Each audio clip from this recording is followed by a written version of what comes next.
Hi hello ಎಲ್ರಿಗೂ ನಮಸ್ಕಾರ, welcome back to my channel. ನೀವು ನೋಡ್ತಿದ್ದೀರಾ ಹರ್ಷಿತಾ ಬೀರೇಶ್ ವ್ಲಾಗ್ಸ್. ಸೊ ಇವತ್ತಿನ ವ್ಲಾಗಲ್ಲಿ ಆಲ್ರೆಡಿ ತಮ್ಮನೇಲಿ ನೋಡಿರ್ತೀರಾ how to get pregnant naturally ಅಂತ ಅಂದ್ಬಿಟ್ಟು ಇವತ್ತಿನ ಟಾಪಿಕ್. ಸೊ ಏನಕ್ಕೆ ಈ ವಿಷಯ ಮಾತಾಡ್ತಿದ್ದೀನಿ ಅಂತಂದರೆ, ಒಂದು ನಿಮಿಷ. ಸೊ ಏನಕ್ಕೆ ಈ ವಿಷಯ ಮಾತಾಡ್ತಿದ್ದೀನಿ ಅಂತಂದರೆ, ಸೊ ಒಬ್ಬರು ನನಗೆ ಕ್ವೆಶ್ಚನ್ ಕೇಳಿದರು, ಯಾವ ಟೈಮಲ್ಲಿ ನಾವು ಇಂಟರ್ಕೋರ್ಸ್ ಮಾಡಿದ್ರೆ ಮಕ್ಕಳಾಗತ್ತೆ ಅಂತ ಅಂದ್ಬಿಟ್ಟು ಕೇಳಿದರು. ಯಾವ ಟೈಮ್ಗೆ ಎಗ್ ರಿಲೀಸ್ ಆಗುತ್ತೆ, ಏನು ಎತ್ತ, ಅದ್ರ ಬಗ್ಗೆ ಇನ್ಫಾರ್ಮೇಷನ್ ಕೊಡಿ, ತುಂಬಾ ಅರ್ಜೆಂಟ್ ಇದೆ, ಬೇಕಾಗಿತ್ತು ಅಂತ ಹೇಳಿದ್ರು. ಅಂದರೆ ತುಂಬ ವರ್ಷ ಆಗಿದೆ ಮದುವೆ ಆಗಿ, ಸೊ ತಿಳ್ಕೊಳ್ಬೇಕು ಅಂತ ಹೇಳ್ತಿದ್ರು. ಸೊ ಅವರು 2 ಸತಿ ಮೆಸೇಜ್ ಮಾಡಿದ್ದಾರೆ ಆಲ್ರೆಡಿ, ಮಾಡಿ ಅಂತ ಅಂದ್ಬಿಟ್ಟು. ಸೊ ಅದಕ್ಕೆ ಅವ್ರಿಗಲ್ದೆ ಬೇರೆ ಎಲ್ಲರಿಗೂ ಹೆಲ್ಪ್ ಆಗುತ್ತೆ ಅಂತ ಅಂದ್ಬಿಟ್ಟು ಈ ವಿಡಿಯೋನ ಮಾಡ್ತಿದ್ದೀನಿ. ಯಾರಿಗೆಲ್ಲ ಈ ಟಾಪಿಕ್ ಬಗ್ಗೆ ಮಾತಾಡೋದು ಇಷ್ಟ ಇಲ್ಲ ಅಥವಾ ಕೇಳಿಸ್ಕೊಳ್ಳೋದು ಇಷ್ಟ ಇಲ್ಲ ಅಂದರೆ ಪ್ಲೀಸ್ ಚೇಂಜ್ ಮಾಡಿಬಿಡಿ, ಕೇಳಿಸ್ಕೊಂಡ್ಬಿಡಿ. ಸೊ ಸ್ಟಾರ್ಟ್ ಮಾಡೋದಕ್ಕೂ ಮುಂಚೆ ಯಾರಲ್ಲ ನನ್ನ ಚಾನಲ್ಗೆ ಸಬ್ಸ್ಕ್ರೈಬ್ ಆಗಿಲ್ಲ, ಬೇಗ ಹೋಗಿ ಸಬ್ಸ್ಕ್ರೈಬ್ ಆಗಿ ಆ್ಯಂಡ್ ಬೆಲ್ಲೈಕನ್ನ ಕ್ಲಿಕ್ ಮಾಡಿ, ಸೊ ದಟ್ ನನ್ನೆಲ್ಲ ವಿಡಿಯೋಸ್ ನಿಮಗೆ ಫಸ್ಟ್ ಬರುತ್ತೆ ಅಂತ ಹೇಳ್ತಾ, so let's start the video. So naturally conceive ಆಗಬೇಕು ಅಂತಂದರೆ ನಮ್ಮ ಪೀರಿಯಡ್ಸ್ ಬಂದು ಕರೆಕ್ಟ್ ಸೈಕಲಲ್ಲಿ ಇರಬೇಕು first of all. In case periods miss ಆಗ್ತಿದೆ ಅಥವಾ ಬೇರೆ ಏನಾದರೂ ಪ್ರಾಬ್ಲಮ್ ಇದೆ, PCOS ಇದೆ ಅಥವಾ PCOD ಇದೆ ಅಂತಂದರೆ ನೀವು ಗೈನಕಾಲಜಿಸ್ಟ್ನ ಕನ್ಸಲ್ಟ್ ಮಾಡಬೇಕಾಗುತ್ತೆ. ಸೊ ಇನ್ ಕೇಸ್ ನಿಮಗೆ ನ್ಯಾಚುರಲ್ ಆಗಿಯೇ ಆಗಬೇಕು, ಅಂದರೆ ನಂದು ಎಲ್ಲನೂ ಕರೆಕ್ಟಾಗಿದೆ, ಪೀರಿಯಡ್ಸ್ ಟೈಮು ಕರೆಕ್ಟಾಗಿ ಆಗ್ತಾಯಿದೆ ನನಗೆ ಅಂತಂದಾಗ ಈ ಮೆಥಡ್ನ ಟ್ರೈ ಮಾಡ್ಬೋದು. ಸೊ ಯಾವುದಪ್ಪ ಈ ಮೆಥಡ್ ಅಂತಂದರೆ, ಇದು ಬಂದು ಫರ್ಟೈಲ್ ವಿಂಡೋ ಅಂತ ಒಂದು ಫೇಸ್ ಬರುತ್ತೆ. ಯಾವಾಗ ಇದು ಅಂತಂದರೆ, ಇವಾಗ 1 ಮಂತಲ್ಲಿ, ಇವಾಗ ಅಂದ್ಕೊಳ್ಳಿ ಈ ಮಂತ್ ಅಂದರೆ ಇದು ಸೆಪ್ಟೆಂಬರ್ ಅಲ್ಲ, ಸೆಪ್ಟೆಂಬರ್ 1 ನಿಮಗೆ ಪೀರಿಯಡ್ಸ್ ಆಗುತ್ತೆ ಅಂತ ಅಂದ್ಕೊಳ್ಳಿ. ಸೊ ಅದೊಂದು 5 ಡೇಸ್ ಪೀರಿಯಡ್ಸ್ ನಿಮ್ದು 5 ಡೇಸೋ 7 ಡೇಸೋ ಇರುತ್ತೆ. ಮತ್ತು ಇನ್ನು 28 ಡೇಸಿಗೆ ಕರೆಕ್ಟಾಗಿ ನೀವು ಪೀರಿಯಡ್ಸ್ ಆಗ್ತಿದ್ದೀರಾ ಅಂತಂದರೆ, ಆ 28 ನೆಕ್ಸ್ಟ್ ಏನು 28th ಡೇ ಇದೆ ಅಲ್ವಾ, ಅಲ್ಲಿಂದ ಬ್ಯಾಕ್ವರ್ಡ್ಸ್ 14 ಡೇಸ್ನ ಕ್ಯಾಲ್ಕುಲೇಟ್ ಮಾಡಬೇಕು. ನಾನು ಇಲ್ಲಿ ಸೈಡಲ್ಲಿ ಫೋಟೋ ಹಾಕ್ತೀನಿ ಬೇಕಾದರೆ. ಸೊ 28 ಡೇಸ್ ಸೈಕಲ್ ಇತ್ತು ಅಂದ್ರೂ ಕ್ಯಾಲ್ಕುಲೇಟ್ ಮಾಡ್ಬೋದು, 30 ಡೇಸ್ ಇತ್ತು ಅಂದರೂ ಕ್ಯಾಲ್ಕುಲೇಟ್ ಮಾಡ್ಬೋದು, 32 ಡೇಸ್ 35 ಡೇಸ್ವರೆಗೂ ನೀವು ಆ ಥರನೇ ಕ್ಯಾಲ್ಕುಲೇಟ್ ಮಾಡ್ಕೊಬೋದು. ಸೊ 14th ಡೇ ಅಂದರೆ ಬ್ಯಾಕ್ವರ್ಡ್ಸ್ ಬರಬೇಕು. 28th ಡೇಯಿಂದ ನೆಕ್ಸ್ಟ್ ಯಾವಾಗ ಪೀರಿಯಡ್ಸ್ ಆಗ್ತೀರಾ ಅಂತ ಗೊತ್ತಿದ್ದರೆ ಅವತ್ತಿನ ದಿನದಿಂದ ಹಿಂದೆ 14 ಡೇಸ್ ಬಂದು ಅವತ್ತಿನ ದಿನಕ್ಕೆ ನಮಗೆ ಹೆಗ್ ರಿಲೀಸ್ ಆಗುತ್ತೆ. ಓಕೆನಾ? ಅದ್ರದ್ದು ಆ ಕಡೆ 2 ಡೇಸ್, ಈ ಕಡೆ 2 ಡೇಸ್. ಈಗ ನಾನು ಫಾರ್ ಎಕ್ಸಾಂಪಲ್ ನಿಮಗೆ ಹೇಳೋದಾದರೆ, ಇವತ್ತು ನೀವು ಪೀರಿಯಡ್ಸ್ ಆಗಿದ್ದೀರ, ನೆಕ್ಸ್ಟ್ 28ಗೆ ನೀವು ಪೀರಿಯಡ್ಸ್ ಆಗಬೇಕು. ಸೊ ಫಸ್ಟ್ ಪೀರಿಯಡ್ಸ್ ಆಗಿರ್ತೀರಲ್ಲ, ಅಂದರೆ ಸೆಪ್ಟೆಂಬರ್ 1. ಸೊ 14th ಡೇಗೆ 28 ಡೇಯಿಂದ ವಾಪಸ್ ಬಂತು ಅಂತಂದರೆ 14 ಡೇಸು 14th ಬೀಳುತ್ತೆ. ಸೊ 14th or 15th ಬೀಳುತ್ತೆ. ಅಲ್ಲಿಂದ 2 ಡೇಸ್ ಹಿಂದೆ 2 ಡೇಸ್ ಮುಂದೆ ಯಾವಾಗ ಬೇಕಾದರೂ ನಮಗೆ ಎಗ್ ರಿಲೀಸ್ ಆಗ್ಬೋದು. ಒಂದು 5 ಡೇಸ್ ಒಳಗೆ ಎಗ್ ರಿಲೀಸ್ ಆಗ್ಬೋದು. ಇಲ್ಲ ಇನ್ನೊಂದು ಮೆಥಡ್ ಅಂತಂದರೆ, ಇವಾಗ ಪೀರಿಯಡ್ಸ್ ಆಗಿದ್ದೀರಾ, ಪೀರಿಯಡ್ಸ್ ಫಸ್ಟ್ ಅಂತಂದರೆ, ಸೊ ಇನ್ನೊಂದು ಮೆಥಡ್ ಏನಪ್ಪ ಅಂತಂದರೆ, ಇವಾಗ ಸೆಪ್ಟೆಂಬರ್ 1 ಪೀರಿಯಡ್ಸ್ ಆಗಿರ್ತೀರಾ. ಸೊ 10 ಡೇಸ್ ಸೆಪ್ಟೆಂಬರ್ 1 ಸೆಪ್ಟೆಂಬರ್ 10ವರೆಗೂ ನೀವು ಏನೇ ಪ್ರಯತ್ನ ಪಟ್ಟರು ಇದು ಕನ್ಸೀವ್ ಆಗೋದಕ್ಕಾಗೋದಿಲ್ಲ. ಸೊ 11th ಡೇಯಿಂದ ನೆಕ್ಸ್ಟ್ 20th ಡೇ, ಅಂದರೆ ಪೀರಿಯಡ್ಸ್ ಆಗಿದ್ದರೂ 11th ಡೇಯಿಂದ 20th ಡೇ ಒಳಗೆ ಆಲ್ಟರ್ನೇಟ್ ಡೇಸ್ ನೀವು ಇಂಟರ್ಕೋರ್ಸ್ ಮಾಡಿದಾಗ ಕನ್ಸೀವ್ ಆಗೋ ಚಾನ್ಸಸ್ ಇರುತ್ತೆ. ಸೊ ಏನಂತಂದರೆ, ಇವಾಗ ಸ್ಪರ್ಮ್ ಇರುತ್ತಲ್ಲ, ಅದು ಬಂದು ನಮ್ಮ ಯೂಟ್ರಸ್ ಒಳಗೆ ಅಪ್ ಟು 2 ಡೇಸ್ವರೆಗೂ ಇರುತ್ತೆ. ಇವಾಗ ಎಗ್ ರಿಲೀಸ್ ಆಯಿತು ಅಂತಂದರೆ ಅದು ಬಂದು ನಮ್ಮ ಯೂಟ್ರಸ್ ಒಳಗೆ 1 ಡೇ ಏನೋ ಇರುತ್ತೆ. ಸೊ ಆಲ್ಟರ್ನೇಟ್ ಡೇಸ್ ನಾವು ಇಂಟರ್ಕೋರ್ಸ್ ಆದಾಗ ಎಗ್ ಮತ್ತು ಸ್ಪರ್ಮ್ ಮೀಟ್ ಆಗೋಕ್ಕೆ ಚಾನ್ಸಸ್ ತುಂಬ ಜಾಸ್ತಿ ಇರುತ್ತೆ. ಸೊ ಅದಕ್ಕೇ ಪೀರಿಯಡ್ಸ್ ಆಗಿರೋ 10th ಡೇ ಅಥವಾ 11th ಡೇಯಿಂದ 20th ಡೇವರೆಗೂ ನೀವು ಆಲ್ಟರ್ನೇಟ್ ಡೇಸ್ ಇಂಟರ್ಕೋರ್ಸ್ ಮಾಡಿದಾಗ ಕನ್ಸೀವ್ ಆಗೋ ಚಾನ್ಸಸ್ ಜಾಸ್ತಿ ಇರುತ್ತೆ. ಇದೊಂದು ಮೆಥಡು. ಇಲ್ಲ ಅಂತಂದರೆ ನೀವು ಒಂದು 4 to 5 ಡೇಸ್ ಏನಿದೆ, ಅದೇ ನಾನು ಹೇಳಿದ್ನಲ್ಲ 14 ಡೇಸ್ ಬ್ಯಾಕ್ ಹೋದಾಗ 4 to 5 ಡೇಸ್ ಏನಿರುತ್ತೆ ಆ ಟೈಮಲ್ಲಿ ನೀವು ಇಂಟರ್ಕೋರ್ಸ್ ಆದರೆ ಪಕ್ಕ ಕನ್ಸೀವ್ ಆಗೋ ಚಾನ್ಸಸ್ ತುಂಬ ಇರುತ್ತೆ.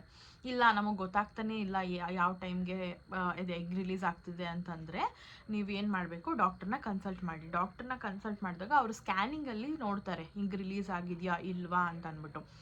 ಸಮ್ಟೈಮ್ಸ್ ನಾವು ಅಲ್ಟ್ರಾಸೌಂಡಲ್ಲಿ ಸ್ಕ್ಯಾನ್ ಮಾಡಿದಾಗ ಸಮ್ಟೈಮ್ಸ್ ಗೊತ್ತಾಗೋದಿಲ್ಲ ರಿಲೀಸ್ ಆಗಿದೆಯೋ ಇಲ್ವೋ ಅಂತ ಅಂದ್ಬಿಟ್ಟು.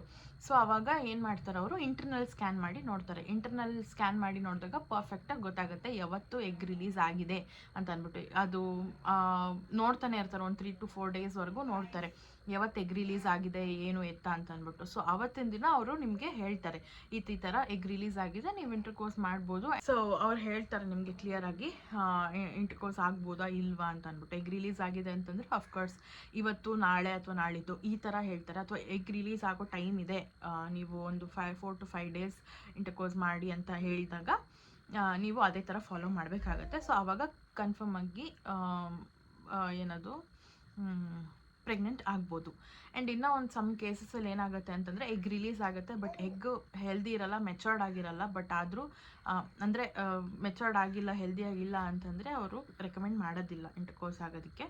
ಸೊ ಅದನ್ನು ನೋಡ್ಕೊಳ್ಳಿ. ಇನ್ ಕೇಸ್ ನಿಮಗೆ ಕರೆಕ್ಟಾಗಿ ಪೀರಿಯಡ್ಸ್ ಎಲ್ಲ ಇತ್ತು ಅಂತಂದರೆ ಈ ಮೆಥಡ್ ಕರೆಕ್ಟಾಗಿ ವರ್ಕ್ ಆಗುತ್ತೆ. ಸೊ ಯಾರಿಗೆಲ್ಲ ಡೌಟ್ ಇತ್ತು ಇದ್ರ ಬಗ್ಗೆ, ಐ ಹೋಪ್ ಈ ಡೌಟ್ ಕ್ಲಿಯರ್ ಆಗಿದೆ ಅಂತ. ಇನ್ನು ಬೇರೆ ಏನಾದ್ರು ಡೌಟ್ಸ್ ಇತ್ತು ಅಂದರೆ ಕೇಳ್ಬೋದು. ಇವಾಗ ಇದೆಲ್ಲ ಮಾತಾಡೋದಕ್ಕೆ ಸ್ವಲ್ಪ ಮುಜುಗರ ಅಂತ ಅನಿಸ್ಬೋದು, ಬಟ್ ಸೊ ಕೆಲವೊಬ್ಬರಿಗೆ ಹೆಲ್ಪ್ ಆಗುತ್ತೆ ಇದನ್ನು ಹೇಳಿದಾಗ. ಸೊ ಅದಕ್ಕೆ ನಾನು ಈ ವಿಡಿಯೋನ ಮಾಡಿರೋದು. ಸೊ ಗೊತ್ತಾಗಿದೆ ಅಂತ ಅನಿಸುತ್ತೆ. ಗೊತ್ತಾಗಲಿಲ್ಲ ಅಂತಂದರೆ ಇನ್ನು ಬೇರೆ ಎಷ್ಟೊಂದು ಡೀಟೇಲ್ ಆಗಿರೋವಂಥ ವೀಡಿಯೋಸ್ ಇದೆ ಇಂಟರ್ನೆಟ್ಟಲ್ಲಿ. ಸೊ ನೀವು ಅದನ್ನು ಅಂದರೆ ಯೂಟ್ಯೂಬಲ್ಲೇ ಸರ್ಚ್ ಮಾಡಿ ನೀಟಾಗಿ ತಿಳ್ಕೊಬೋದು. ಇಲ್ಲ ಡಾಕ್ಟರ್ ಹತ್ರ ಅಥವಾ ಗೈನಕ್ ಹತ್ರ ಹೋದರೆ ಅವರೇ ನೀಟಾಗಿ ಏನೋ ಎತ್ತ ಅಂತ ಎಕ್ಸ್ಪ್ಲೇನ್ ಮಾಡ್ತಾರೆ. ಈಗ ನನಗೆ ಎಷ್ಟು ಗೊತ್ತಿದೆಯೋ ಅಥವಾ ನಾನು ಎಷ್ಟು ಮಟ್ಟಿಗೆ ನಿಮ್ಗೆ ಅರ್ಥ ಮಾಡಿಸ್ಬೋದು ಅಷ್ಟು ಮಟ್ಟಿಗೆ ಅರ್ಥ ಮಾಡಿಸಿದ್ದೀನಿ. ಸೊ ಪಾಪು ಇರೋದ್ರಿಂದ ನಾನು ಫ್ರೀಕ್ವೆಂಟಾಗಿ ವೀಡಿಯೋಸ್ ಮಾಡೋದಕ್ಕೆ ಆಗ್ತಿಲ್ಲ ಇವಾಗ ಸದ್ಯಕ್ಕೆ. ತುಂಬ ಜನ ಏನೇನೋ ಕ್ವೆಶನ್ಸ್ ಕೇಳ್ತಿದ್ದೀರಾ, ಆದಷ್ಟು ಕಮೆಂಟ್ಸಲ್ಲೇ ಆನ್ಸರ್ ಮಾಡೋಕ್ಕೆ ಟ್ರೈ ಮಾಡ್ತಿದ್ದೀನಿ. ಸೊ ಇದಾಗಿತ್ತು ನಿಮ್ಮ ಏನು ಡೌಟ್ ಇತ್ತು ಅದರದ್ದು ಕ್ಲಾರಿಫಿಕೇಷನ್. ಸೊ ನೋಡೋಣ ನೆಕ್ಸ್ಟ್ ಏನಾಗುತ್ತೆ. ಹಂಗೆ ವ್ಲಾಗ್ನ ಕಂಟಿನ್ಯೂ ಮಾಡ್ತೀನಿ. ಸೊ ನೋಡಿ ಟಿ ವಿ ಆನ್ ಆಗಿದೆ. ನನ್ನ ಮಗಳು ಸೈಲೆಂಟಾಗಿ ಟಿ ವಿ ನೋಡ್ತಾ ಇದ್ದಾಳೆ. ಈಗ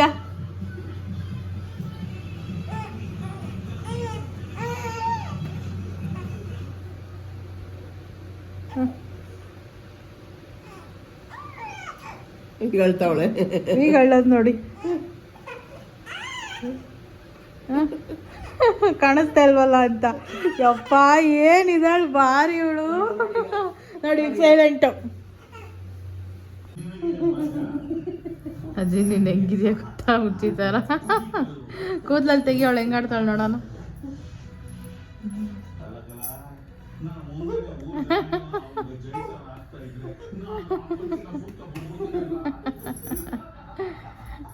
ಗೈಸ್ ಕಾಲಲ್ಲಿ ಮಾತಾಡ್ತಾ ಇದ್ದೀನಿ, ಎಲ್ಲಿದ್ದೀರಾ ಏನು ಮಾಡ್ತಿದ್ದೀರಾ ಅಂತ. ಮನೇಲಿ ಇದ್ದೀನಿ, ಸುಮ್ಮನೆ ಕೂತಿದ್ದೀನಿ ಅಂತ ಅನ್ಕೊಂಡು ಇಲ್ಲೇ ಬಂದಿರೋ.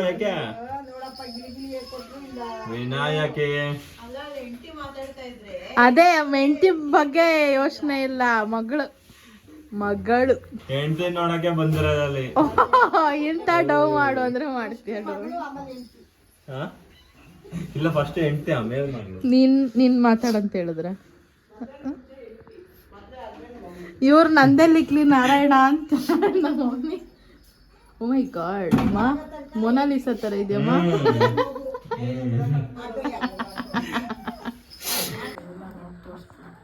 ಹಂಗಲ್ಲ ಯೂಟ್ಯೂಬ್ ಮಾಡ್ತಿಲ್ಲ ಆ ಥರ ಮಾಡು ಹಿಂಗೆ.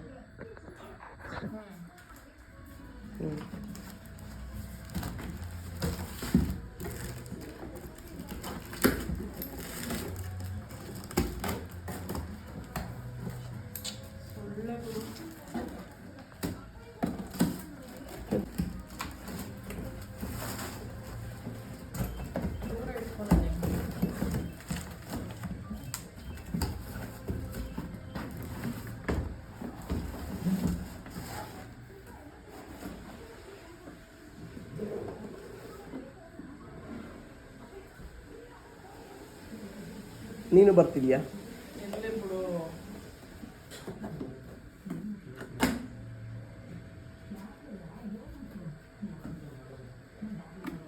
ಬಾಕ್ಸ್ ಚೆನ್ನಾಗದೆ, ಬಾಕ್ಸ್ ಚೆನ್ನಾಗದೆ.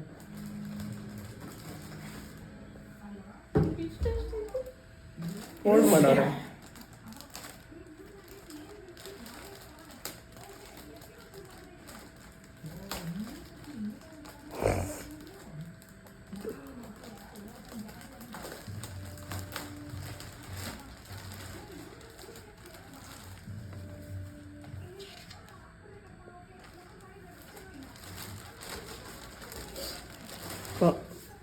ಮತ್ತೆ ನಂಗೇನು ಗೊತ್ತು ಅವ್ರು ತೆಗ್ದಾಯ್ತಲ್ಲ ಬಂದೆ.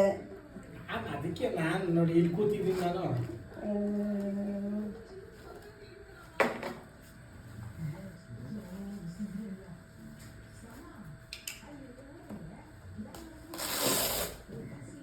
ಅದು ಹಾಕೊಂಡು ಕಟ್ಕೊಳ್ಳೋದು. ಇದು ಸೀಟು.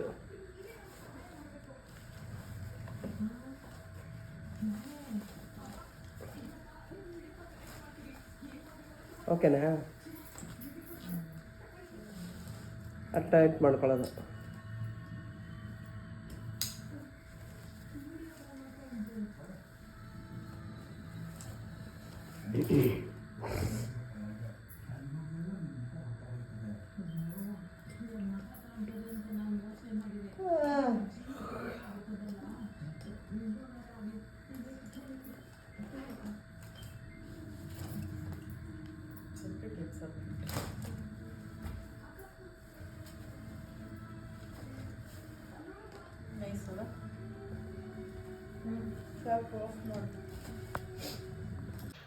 ಸೊ ಗೈಸ್, ಅದು ಬ್ಯಾಗ್ ಅಂದರೆ ಕ್ಯಾರಿ ಬ್ಯಾಗ್ ಏನಿದೆ ಅಲ್ವಾ, ಅದನ್ನು ಇವಾಗಲೇ ಯೂಸ್ ಮಾಡೋದಕ್ಕೆ ಆಗೋದಿಲ್ಲ. ಒಂದು 4-5 ಮಂತ್ಸ್ ಆಗಬೇಕು, ಬಿಕಾಸ್ ಕಾಲು ಸ್ಪ್ಲಿಟ್ ಮಾಡಬೇಕಲ್ಲ. ಸೊ ಅದಕ್ಕೇ ಮೇ ಬಿ ಇವಾಗಲೂ ಕೂರಿಸ್ಕೊಳ್ಬೋದು. ಬಟ್ ನಾನು ಟ್ರೈ ಮಾಡಿದೆ, ಬಟ್ ಅವಳಿಗೆ ಆಗಲಿಲ್ಲ, ಅಳ್ತಾನೇ ಇದ್ಲು. ಸೊ ಅದಕ್ಕೋಸ್ಕರ ಅಳ್ತಿರ್ಲಿಲ್ಲ, ನಿದ್ದೆಗೋಸ್ಕರ ಅಳ್ತಿರ್ಲಿಲ್ಲ. ಮತ್ತು ಆಮೇಲೆ ನಾನು ಟ್ರೈ ಮಾಡೋದಕ್ಕೆ ಹೋಗಲೇ ಇಲ್ಲ.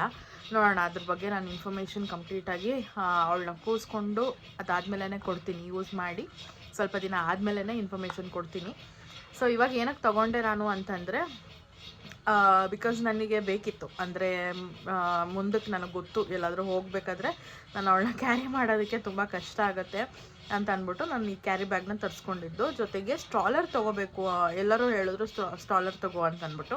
ಬಟ್ ನನಗೆ ಅಷ್ಟು ಅದು ಯೂಸ್ಫುಲ್ ಅಂತ ಅನ್ನಿಸ್ಲಿಲ್ಲ. ಬಿಕಾಸ್ ಬೇರೆ ಶಾಪ್ಗಳಿಗೆ ಅಥವಾ ಹೊರಗಡೆ ಎಲ್ಲಾದರೂ ಹೋದಾಗಲೂ ಕೂಡ ಬಸ್ಸಸ್ಸಲ್ಲಿ ಅಥವಾ ಕ್ಯಾಬಲ್ಲಿ ಅದನ್ನೆಲ್ಲ ಕ್ಯಾರಿ ಮಾಡೋದಕ್ಕೆ ಆಗೋದಿಲ್ಲ. ಸೊ ಇದಂದರೆ ಕ್ಯಾರಿ ಬ್ಯಾಗ್ ಥರ ಮುಂದೆ ನಾವೇ ಹಾಕ್ಕೊಂಡು ಹೋಗ್ಬೋದು, ತುಂಬ ಫ್ಲೆಕ್ಸಿಬಲ್ ಆಗಿರುತ್ತೆ. ಸೊ ನಾನಿದ್ದಕ್ಕೆ ಇದನ್ನು ತರಿಸ್ಕೊಂಡೆ. ಆ್ಯಂಡ್ ತುಂಬ ಯೂಸ್ಫುಲ್ ಆಗುತ್ತೆ.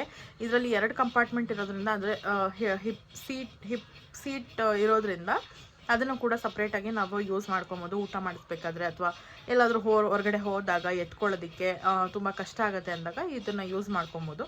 ಸೊ ಅದಕ್ಕೆ ನಾನು ತರಿಸಿರೋದು. ಆ್ಯಂಡ್ ಇದ್ರ ರಿವ್ಯೂನ ನಾನು ಯೂಸ್ ಮಾಡಿದ್ಮೇಲೆ ಕೊಡ್ತೀನಿ. ಅಲ್ಲಿ ಗಂಟ ಕೊಡೋದಕ್ಕಾಗಲ್ಲ, ನಿಮಗೆ ಗೊತ್ತು. ಯೂಸ್ ಮಾಡಿದ್ಮೇಲೆ ನಾನು ರಿವ್ಯೂಸ್ನ ಕೊಡ್ತೀನಿ. ಸೊ ಯಾರಿಗಾದರೂ ಅದಕ್ಕೂ ಮುಂಚೆನೇ ಲಿಂಕ್ ಬೇಕು ಅಂತಂದರೆ ನಾನು ಯಾವುದಕ್ಕೂ ಡಿಸ್ಕ್ರಿಪ್ಷನಲ್ಲಿ ಲಿಂಕ್ ಹಾಕಿರ್ತೀನಿ, ಹೋಗಿ ಚೆಕ್ಔಟ್ ಮಾಡಿ. ಓಕೆನಾ? ಸೊ ಈ ವಿಡಿಯೋನ ಇಲ್ಲಿಗೆ ಎಂಡ್ ಮಾಡ್ತೀನಿ. ಐ ಹೋಪ್ ನಿಮ್ಮೆಲ್ಲರಿಗೂ ಈ ವಿಡಿಯೋ ಇಷ್ಟ ಆಗಿದೆ ಲೈಕ್ ಮಾಡಿ, ಶೇರ್ ಮಾಡಿ, ಕಮೆಂಟ್ ಮಾಡಿ ಆ್ಯಂಡ್ ಸಬ್ಸ್ಕ್ರೈಬ್ ಮಾಡ್ಕೊಳ್ಳಿ. ಬೆಲ್ಲೈಕನ್ನ ಕ್ಲಿಕ್ ಮಾಡಿ. ಸೊ ನನ್ನೆಲ್ಲ ವಿಡಿಯೋಸ್ ನಿಮಗೆ ಫಸ್ಟ್ ಬರುತ್ತೆ ಅಂತ ಹೇಳ್ತಾ, thank you so much for watching. Bye.